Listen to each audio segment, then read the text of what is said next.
this is a 9 mil suit.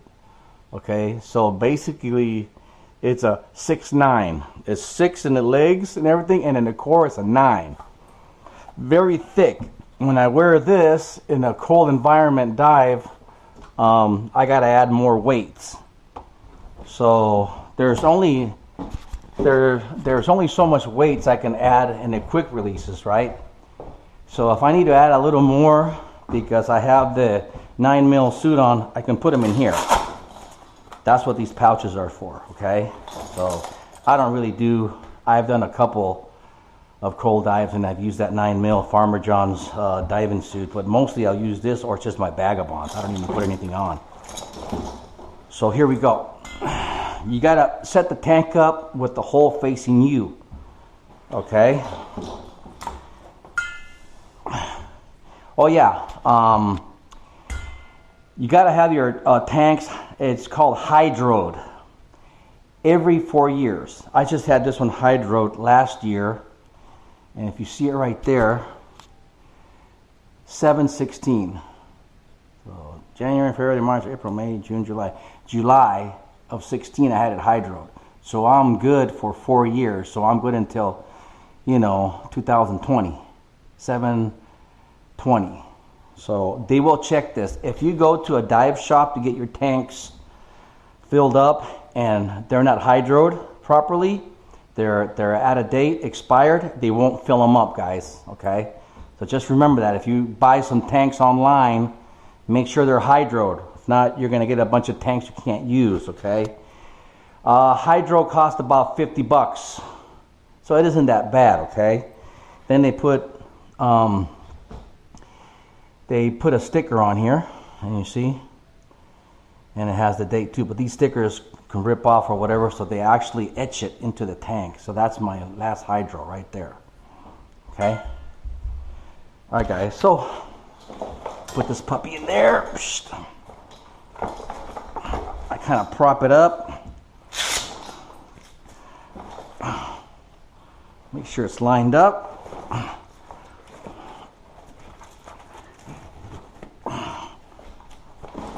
Pull it super tight. They lined up.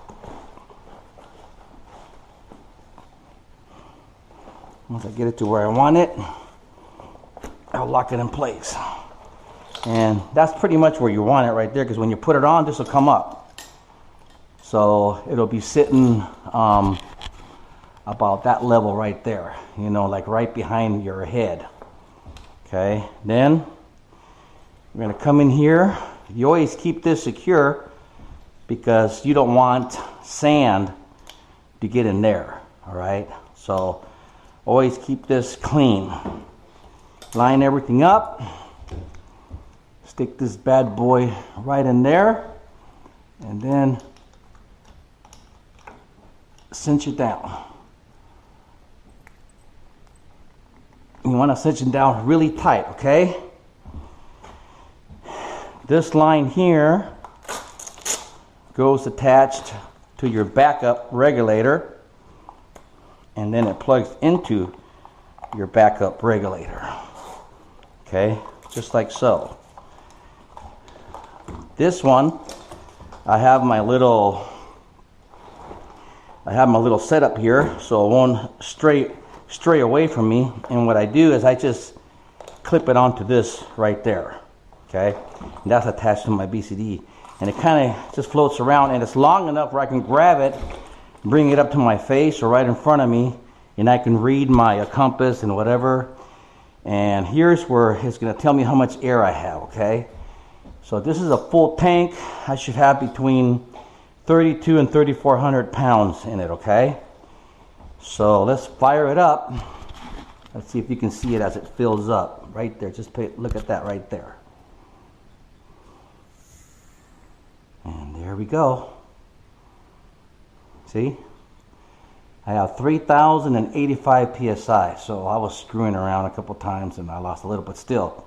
If you have about 3,000 to 3,100 between there, you have plenty of air. Okay? So this is a full tank. 3,085. And this one activate unless you actually... Now look at it. Every time I take a breath, it'll drop like 15 psi. Look at it.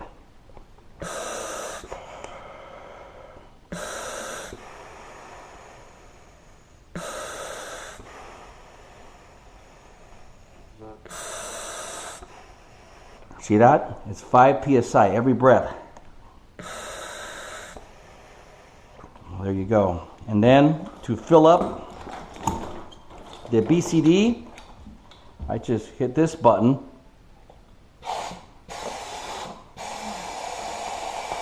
See, and it'll fill up the BCD, okay?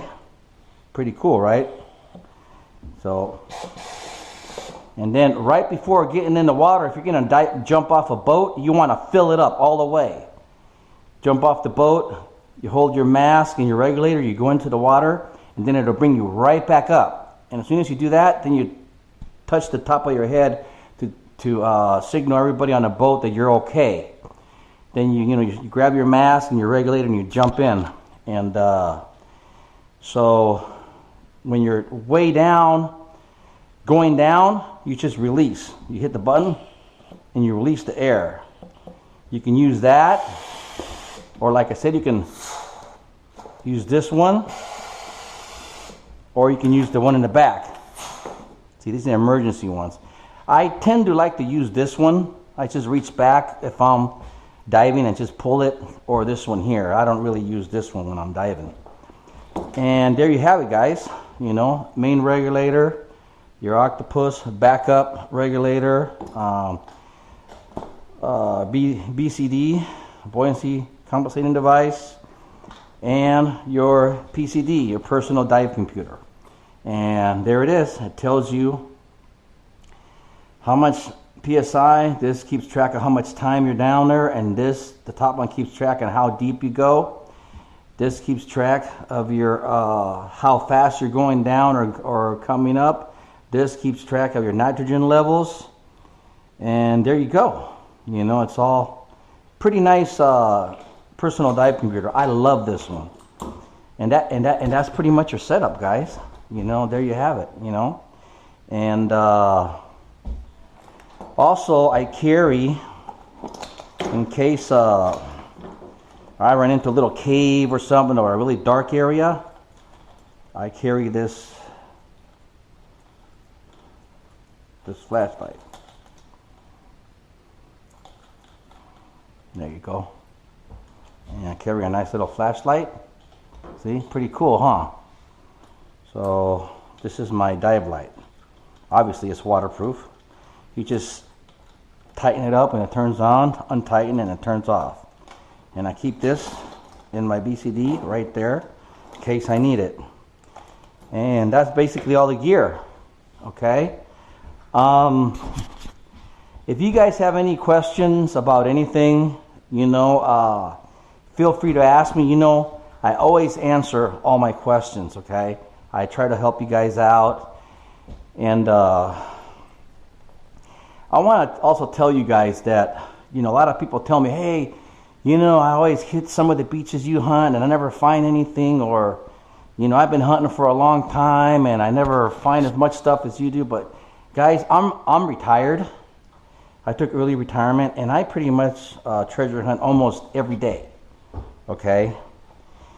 And hitting the beaches is beaches are different than doing dirt hunting, okay? So a lot of times I'm hunting low tide, and what I do is all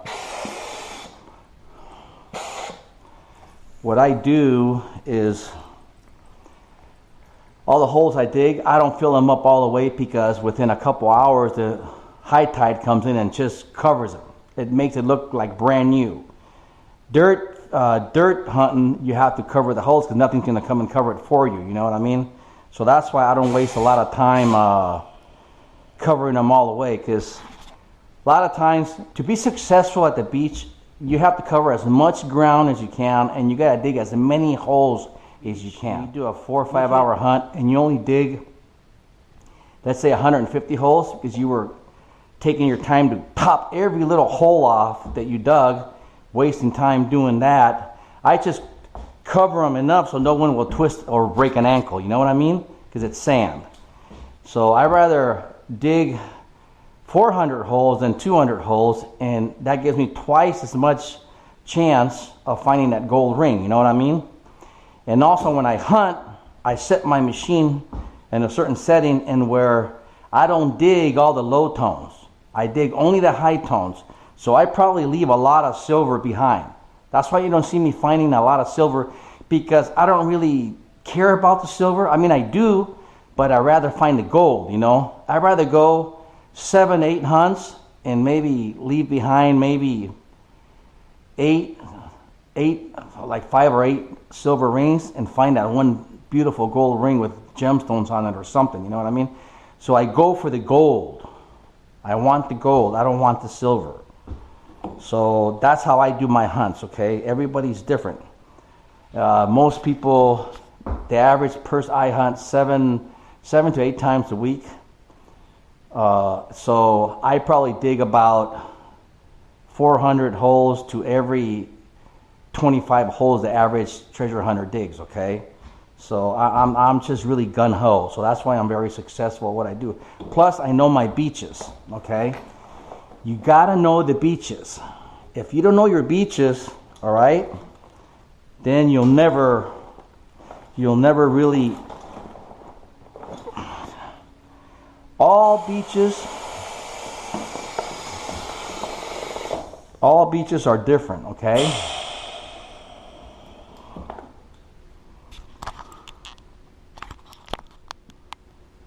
Okay, so like all beaches are different, okay? They have different currents, they work differently. You got to get to know the beaches you hunt. And the more you know how your beach works, the more successful you're going to be. A lot of the times when I hit a beach, I know exactly where I'm going to go. I go straight to my honey holes. Each beach has 1 or 3 honey holes. So I go straight to my honey holes, and when I'm walking towards the honey hole, I'm not really covering, I'm just going kind of fast, and just, if I find something on the way, cool. If I don't, I don't care, because I'm heading to my honey hole. Once I get my honey hole, then I really go slower, okay? I overlap my grid. I grid it out, I overlap my swings on my metal detector, and I take my time. And that's usually where I find all my good stuff, okay? Once you take it off, make sure you put the safety cap back over, because you don't want to get debris or sand into your tank, okay? And boom, you're pretty much done. Okay, then you unlock this, and you're good to go. Okay, but yeah, I really put a lot of work in, you know, and I always videotape all my hunts, but if I don't find something super nice, guess what? I'm not gonna videotape it, because I want to show you guys treasure, right? You don't want to, when you click on a treasure hunting video, you want to look at treasure, right? Gold, silver, gemstones, and that's what I try to give to you guys, okay? And I really work hard to do that, and I really appreciate you guys' support, and that really means a lot to me, okay? Your support. When you like and you subscribe to my channel, you really help me out a lot, guys, okay? And I thank you so much to all my subscribers. Pretty soon here, I'm going to do a nice giveaway. I figured when I hit 20,000 subscribers, I'm going to give something really nice away. I'm thinking about maybe a diamond, a platinum diamond ring. I don't know, I'm not sure yet. Either I have a drone, an extra drone. I'm either going to give away the drone or a diamond platinum ring at my 20,000 subscribers. Okay, so it's going to be something really nice. I hope this helped you guys out, especially the people that are interested in starting to get into the hobby of scuba diving, I'm going to tell you guys, it's one of the most beautiful things in the world. When you dive down into that water, it's like you landed in another planet. I love it. And scuba diving, I love, and treasure hunting, I love. And to be able to scuba dive and treasure hunt at the same time, it's just such an awesome feeling, guys. But I'm going to tell you, if you're going to do it, first get really comfortable with your gear. Because when you start using your treasure hunting gear, your metal detector and all that, it's really hard to keep track of everything that's going on, okay? So get a lot of dives under your belt first and get super comfortable with your gear, okay? My advice to you guys is don't get like the BCD that doesn't have the backup octopus. It costs more, but what happens is if you don't do that, then you have to have one more line coming out of your octopus, which is right here, and then you have your backup regulator coming out too. You got more hoses. It just gets too busy. You want to have the minimal amount of hoses coming off of your gear. You know what I mean? So less of a chance of getting tangled up and less gear to keep track of. That's why I love the octopus. That's why I love the integrated weight system. You don't have to put a belt on too. It's all in one piece. You know what I mean? So try to be as efficient as you can. So then when you do start videotaping, you don't have too much gear to keep track of. Okay, guys? This will automatically turn off. If water pressure isn't on it in the next 15 or so minutes, it'll just turn off by itself, okay? And there you have it, guys. Again, if you really like what you see, please like and subscribe. I really appreciate that. And if you have any questions, please ask me. All right, guys. I'll do metal detecting. I'll break out all my metal detectors, and I'll do the same thing that I did with my scuba gear. I'll do with my metal detectors, okay, and explain what settings and how I use every single machine, okay? Thank you so much for watching, and I hope you liked this video. Alright, guys, also I almost forgot, you want to get a nice pair of gloves, okay, because I did cut myself, so I got me a nice pair of dive gloves. So keeps your hands warm too, and you can dig through the sand and stuff for your target. If you run into a knife or cut or broken glass or whatever, you're not going to cut your fingers.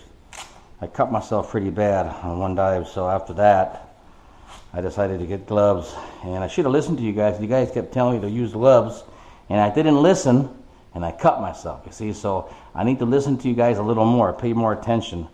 But I did. Here we go. Nice gloves, okay? All right. Thank you so much for your advice and opinions and everything, and I take it seriously when you guys give me some tips, and I've used a lot of them, and it's helped me out. All right, guys. Bye-bye.